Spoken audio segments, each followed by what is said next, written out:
लक्ष्मी, हाँ। क्या हुआ? तुम्हारी तबीयत तो ठीक है ना? काफी बुझी बुझी लग रही हो तुम। अरे दीदी, मैं उन दिनों में हूँ ना, और इस रोज रोज के कपड़े के झंझट से परेशान हो गई हूँ। तो क्या तुम कपड़ा इस्तेमाल करती हो? हाँ।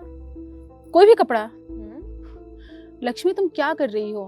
तुम अपने जीवन के साथ खेल रही हो।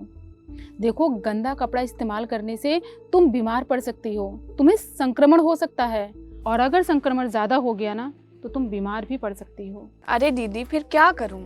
देखो, माहवारी में ना साफ और सूती कपड़ा इस्तेमाल करना चाहिए। दिन में कम से कम 4 बार 5 बार कपड़ा इस्तेमाल करना चाहिए। और अगर तुम्हें इन सब झंझटों से बचना है ना तो बेहतर होगा कि तुम पैड इस्तेमाल करो। लेकिन पैड तो महंगा पड़ेगा ना दीदी। देखो, बीमार पड़ने, दवा में खर्च करने और तुम्हारे काम का नुकसान ना हो, इससे कहीं ज्यादा सस्ता पड़ेगा पैड। बिल्कुल सही कह रही हो दीदी, इतना सब तो कभी सोचा ही नहीं था। तो आज से ही सोचो और ये देखो। घर के काम से फुर्सत पाकर ये सभी महिलाएं कपड़ों पर चिकन की कढ़ाई को उकेरने में व्यस्त हैं। चिकन कढ़ाई का ये अड्डा रोज लगता है, लेकिन आज इनकी एक सहेली नहीं आई है क्योंकि उसका मासिक धर्म चल रहा है। ये ताज्जुब की बात है कि आज के समय में भी महिलाएं मासिक धर्म या माहवारी को लेकर भ्रांतियों में जी रही हैं, जबकि माहवारी एक सामान्य शारीरिक प्रक्रिया है। आमतौर पर 9 से 13 वर्ष की किशोरियों में माहवारी शुरू होती है। माहवारी के होने का मतलब होता है कि उसके प्रजनन अंगों का विकास शुरू हो गया है। किशोरावस्था में होने वाला शारीरिक परिवर्तन है माहवारी।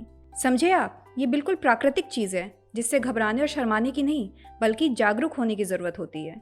माहवारी के समय शरीर में कुछ समस्याएं भी होती हैं, जैसे थकान होना, शरीर का ढीला होना, चिड़चिड़ापन होना, सिरदर्द होना, काम में मन न लगना।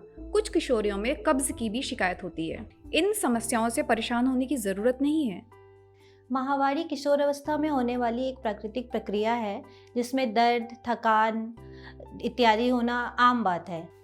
आजकल सैनिटरी पैड बहुत सस्ते ही कीमतों पे उपलब्ध है। अगर आपको सैनिटरी पैड नहीं उपलब्ध है तो आप साफ़ कपड़े का इस्तेमाल कर सकते हैं। आप इसका ध्यान रखें कि वो साफ़ हो और उसको धूप में अच्छी तरीके से सुखाया गया हो। इस तरीके से आप संक्रमण और जानलेवा बीमारियों से बच सकते हैं। माहवारी के समय स्वच्छता का अपनाया जाना। माहवारी के दौरान पैड या साफ सूती कपड़े का इस्तेमाल करें। दिन में कम से कम 4 से 5 बार पैड या कपड़ा बदलें। भीतरी कपड़ों को अच्छी तरह साबुन एवं साफ पानी से धोएं। माहवारी के समय रोजाना स्नान करना चाहिए। कपड़ा या पैड बदलने से पहले और बाद में हाथ साबुन से धोएं। संक्रमण से बचाने के लिए प्रजनन अंगों को साफ रखें। माहवारी के दौरान अपने खान पान का विशेष ध्यान रखें। तो देखा तुमने, कितना आसान है स्वच्छता को अपनाना और खुद को स्वस्थ रखना। देखो लक्ष्मी, तुम स्वस्थ रहोगी ना, तुम अपने घर का भी काम कर सकोगी और 4 पैसे बचा भी सकोगी। इसलिए माहवारी के दौरान ना लोगों से कटना नहीं है, संकोच छोड़ो, भ्रांतियों को दूर भगाना है, स्वच्छता को अपनाना है और खुशहाल जीवन बनाना है। समझी?